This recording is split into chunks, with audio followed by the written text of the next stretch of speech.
Australian Treasurer Jim Chalmers concluded his visit to Beijing on Friday, showing appreciation for China's efforts to boost its economy, which has negatively affected Australia.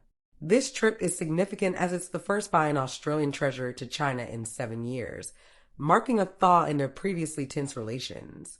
Chalmers highlighted that Australia's economic slowdown is due to global uncertainties, high interest rates, and China's economic issues. He mentioned that Australia views China's economic measures positively, as they could stimulate growth. China's economic health is crucial for Australia, being its largest export market for iron, ore, and coal. Chalmers noted that China's economic growth is expected to remain low for the next 3 years, the weakest since the late 1970s. During his visit, discussions focused on the Australia-China Strategic Economic Dialogue, which aims to increase trade and investment after a 7-year pause due to diplomatic tensions. China has recently reduced trade restrictions on Australian goods, cutting losses from 20 billion Australian dollars to 1 billion Australian dollars annually. Zheng Shanjie, head of China's National Development and Reform Commission, praised the improving relations between the two countries since the Labour Party took office in 2020, seeing it as an opportunity rather than a challenge.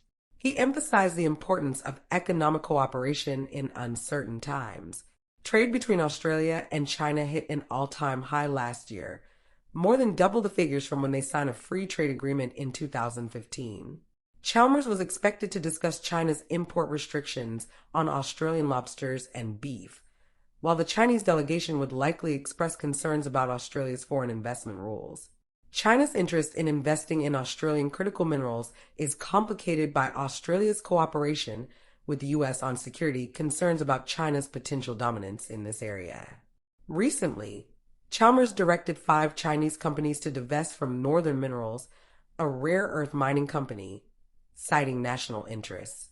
As China's economy faces challenges from COVID-19, including weak consumer demand and factory production declines, it has introduced new measures to stimulate growth, such as reducing bank reserve ratios and interest rates for loans. There are also plans to reallocate a significant amount of funds to 6 major state-owned banks.